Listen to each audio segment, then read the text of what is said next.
बिस्मिल्लाहिर्रहमानिर्रहीम। जैसे ही चीफ इलेक्शन कमिश्नर ने और 4 रुकनी इलेक्शन कमीशन के बेंच ने इमरान खान को नाअहल करार दिया, तो उसके बाद इलेक्शन कमीशन ऑफ पाकिस्तान के बाहर शदीद फायरिंग हुई।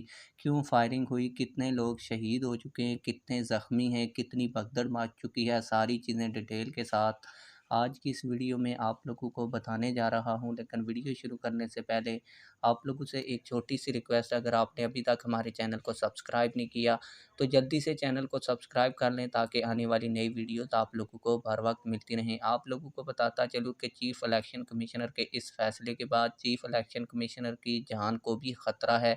आप लोगों को बताता चलूँ कि जैसे ही chief election commissioner of Pakistan ने इमरान खान को नाअहल करार दिया और इनकी सीट को खाली करार दिया, उसके बाद जैसे ही नून लीग के अता Tarar election commission of Pakistan के बाहर पहुंचे, तो वहां पे एक फ़र्द ने फायरिंग कर दी।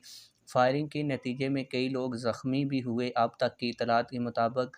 लेकिन बाद में रेंजर और पुलिस ने उस शख्स को पकड़ लिया और अब उस शख्स को जेल में ले जाया जा चुका है। और इसके बाद फवाद चौधरी साहब ने भी इलेक्शन कमीशन ऑफ पाकिस्तान के बाहर प्रेस कॉन्फ्रेंस की, जिसके बाद वहाँ पे खूब भगदड़ मच गई, जिसका chief election commissioner Sikandar Sultan Raja ने नोटिस ले लिया है। और मज़ीद नफरी को भी इलेक्शन कमीशन ऑफ पाकिस्तान के बाहर तलब कर लिया गया है, जिसमें रेंजर, पुलिस और फ़ौज के जवानों को भी तलब किया गया है। और आप लोगों को ये भी बता दूं कि चीफ इलेक्शन कमिश्नर ने ना सिर्फ इमरान खान को ताहयात नाअहल करार दिया, बल्कि ये भी कहा है कि इमरान खान साहब के ख़िलाफ़ फ़ौजदारी एक्ट के तहत मुकदमा भी दर्ज किया जाए। और जब फ़ौजदारी एक्ट के तहत इमरान खान के ऊपर मुकदमा दर्ज होगा, तो उसके बाद उनको जेल भी हो सकती है।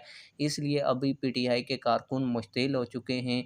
और आप लोगों को ये भी बता दूं कि पीटीआई के रहनुमाओं की जानिब से एक बड़ी कॉल भी दे दी गई है एहतजाज की। और फवाद चौधरी साहब ने कहा है कि इस वक्त पूरे पाकिस्तान में पाकिस्तान तहरीक इंसाफ के वर्कर रोडों के ऊपर निकल आए।